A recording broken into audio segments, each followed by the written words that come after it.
And remember, if I can cook it, so can you. So go nowhere.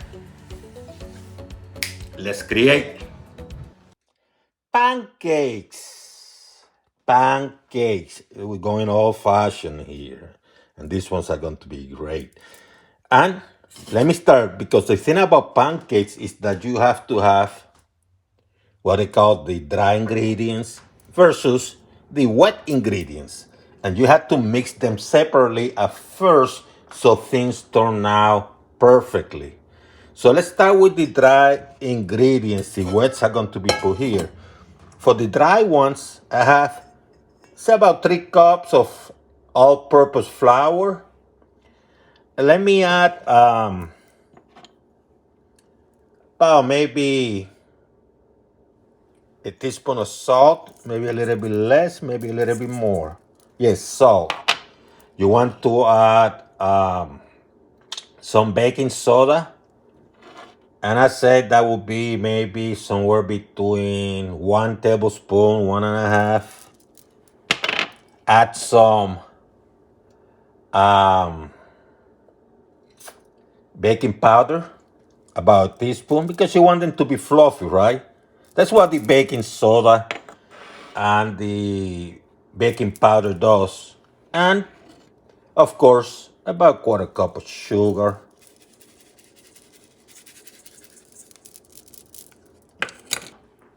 And now mix them well. You want everything mixed well. I don't want chunks. You don't go crazy, just do it for like maybe 20 seconds. Now it comes the wet ingredients. Let's transfer this buttermilk.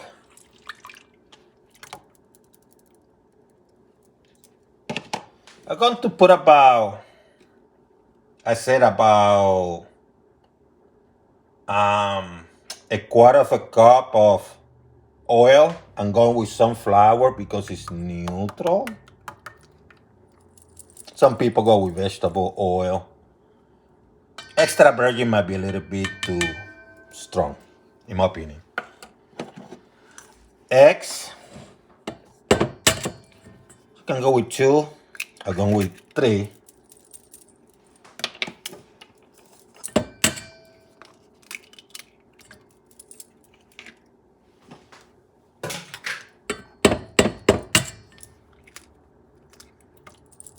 Make sure you wash your hands.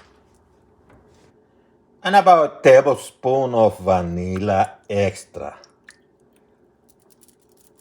Once again, eggs are important because it keeps things together.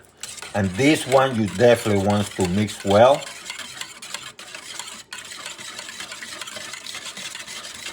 Now I'm going to put everything together.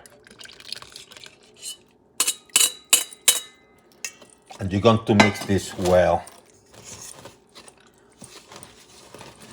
What I'm trying to avoid as much as possible, it doesn't have to be perfect, are lumps.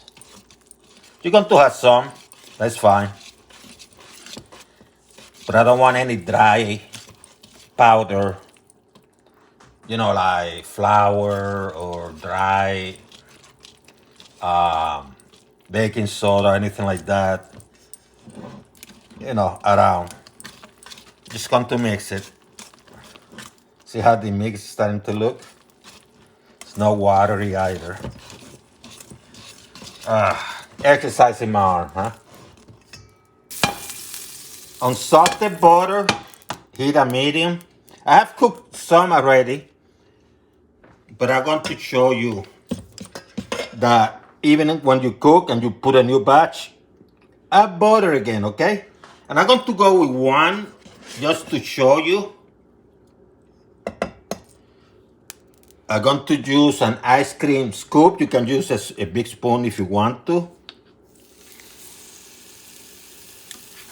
Because I just want to be doing this for illustration purposes.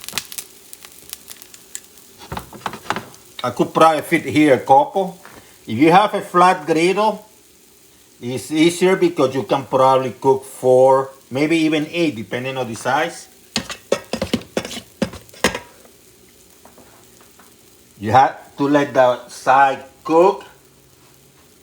Make sure you have a plastic spatula. So it's going to take maybe a couple minutes to cook in one side, maybe a minute and a half. Got to lower the heat from medium to a couple notches below medium. Let me get some of that butter on the bottom. About a minute and a half later, you're going to flip this baby. See how I'm doing? Wrist flip. That's it. That's what I'm only doing one to show you. If I have three here, it's hard because this stuff here doesn't allow me to pull out and push back in. So I have to play with this. Anyhow, when you turn it like that, see how nice and dark? Let it cook for maybe a minute. Just make sure to cook, okay? Let me move it more to the middle. Some butter here. And you're going to repeat the process, and you can put more. And then you're going to, struggle a little bit, and I'll show you what happens if you're using something like this. If you go flat, you'll be fine.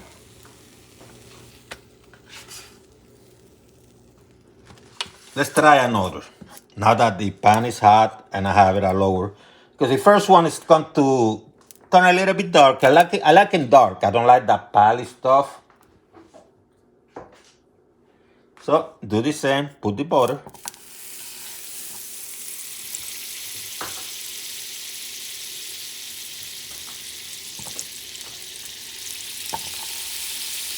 So make sure you use some butter.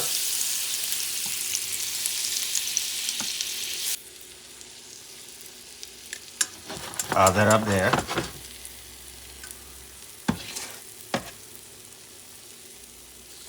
Do the same here.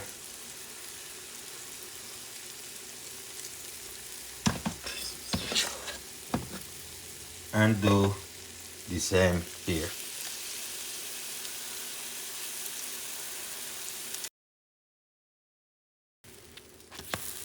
Flip, flip. Flip.